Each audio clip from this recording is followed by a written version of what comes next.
Hello and welcome to German Lessons with Mr. Ferguson. Hallo und herzlich willkommen zum Deutschunterricht mit Herrn Ferguson. Diese grammatische Stunde, this grammar lesson, heißt, wie man den Konjunktiv II mit Modalverben benutzt.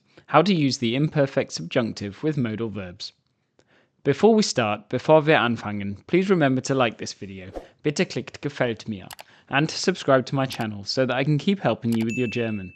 Bitte vergesst nicht zu abonnieren. If you're enjoying my videos and can afford to donate, please consider buying me a coffee by clicking the banner now. Any and all donations are greatly appreciated and allow me to continue producing German content and keeping it free to access on YouTube. Thank you to those who have already contributed. Your support means a lot. Vielen Dank. In this lesson, we're using the imperfect subjunctive, or Konjunktiv II, with modal verbs.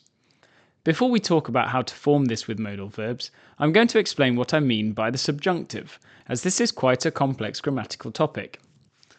In English, we have a form of the subjunctive which changes the phrase I will into I would. For example, instead of stating something which is definitely going to happen, I will go skiing, we talk about something which would happen if something else were to happen.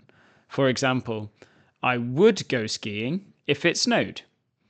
A more accurate way to word this, in technically correct English, would be I would go skiing if it were to snow. We know that it might snow, in which case we would go skiing, but we equally know that it might not snow, in which case we would not go skiing. For this reason, the imperfect subjunctive is often just referred to as the conditional tense, as it is triggered when we talk about some condition that needs to be met. In the example above, this was the condition of there being snow.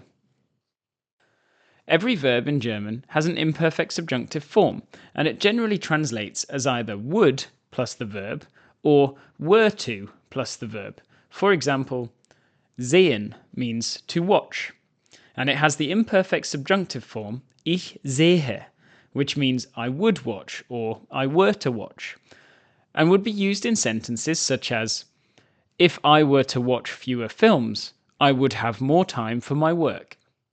Wenn ich weniger Filme sehe, hätte ich mehr Zeit für meine Arbeit. As you can see from the example, we used the imperfect subjunctive version of the verb haben, which was ich hätte, and this translated as I would have. If you would like to learn more about how to use the verbs haben and sein in the imperfect subjunctive, please click the banner now to watch that video. Now that you have a brief understanding of what the imperfect subjunctive is, let's look at how to use it with modal verbs. Remember, modal verbs are those which generally require the use of a second verb, which will come at the end of the clause in the form of an infinitive. To recap, the modal verbs are können, to be able to, müssen, to have to, dürfen, to be allowed to, wollen, to want to, sollen, to ought to, and mögen, to like or to like to. To form the imperfect subjunctive with modal verbs, it's worth recapping how to put modal verbs into the imperfect tense. This is a form of the past tense referred to as the simple past. If you need a recap of how to form the imperfect tense in more detail, please go back and watch my imperfect tense modal verbs video by clicking the banner now. In summary, to put modal verbs into the imperfect tense, we remove the en, remove the umlaut if there is one, and then add the regular imperfect tense verb endings, which are te for ich, test for du, te for sie, es or man, ten for wir, tet for ihr, and ten for sie and sie. If you understand how to form the imperfect tense of modal verbs, you will find the step required to form the imperfect subjunctive quite simple. All you need to do is skip the remove the umlaut if there is one step. So let's look at können as an example. Remove the en, können becomes können, and add the relevant imperfect verb ending. So with ich, we can say ich könnte, which means I would be able to, I were to be able to, or I could, depending on the context.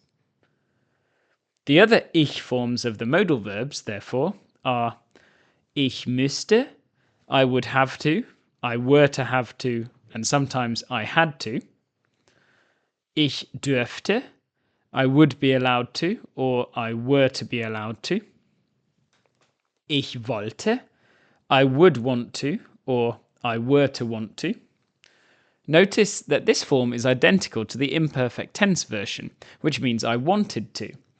The meaning of this verb form, therefore, depends on context, and it's much more common that you will see the imperfect subjunctive form of mögen, which we'll see in a moment.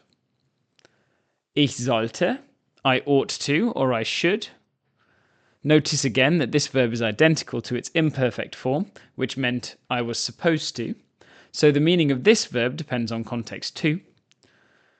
And the imperfect subjunctive form of mögen I mentioned a moment ago, ich möchte, I would like to. This is a very commonly used phrase in German, heard in a number of different situations, but particularly while shopping, ordering food and drink, and using public transport. As this stems from the verb mögen, this is one modal verb where we don't always need an infinitive at the end of the clause.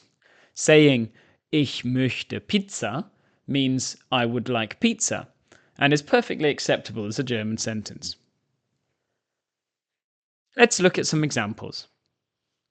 Wenn ein Auto hätte, könnte nach Deutschland fahren.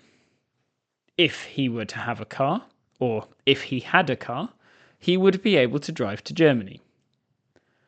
Wenn wir jünger wären, müssten wir zur Schule gehen. If we were younger, we would have to go to school. Wenn sie zur Party gehen dürften, wären sie nicht so wütend. If they were allowed to go to the party, they would not be so angry. Was möchten Sie essen? What would you like to eat? You will notice in the above examples that the imperfect subjunctive is generally combined with the subordinating conjunction, or boot word, wenn, which means when or if. If you aren't sure of how to structure a sentence when using a subordinating conjunction, please do check out my German word order masterclass by clicking the link in the banner now. This video covers everything from coordination, inversion, and subordination, and will really aid your fluency. So, that's how to use the subjunctive with modal verbs. It's a good idea to pause this video now to recap the subjunctive or Konjunktiv II forms of the modal verbs, as well as how you might use them in context. Habe ich etwas vergessen? If you're a native German speaker and think I've forgotten something important about the imperfect subjunctive with modal verbs, please do let me know in the comments. Bitte schreibt einen Kommentar. Also, please remember to click subscribe to receive all of my German lesson videos, language learning tips, and updates. You can support my work by donating at www.co-fi.com/Herr Ferguson, and you can follow me on Instagram under the username Herr Ferguson. Otherwise, from me, it's Danke und auf Wiedersehen.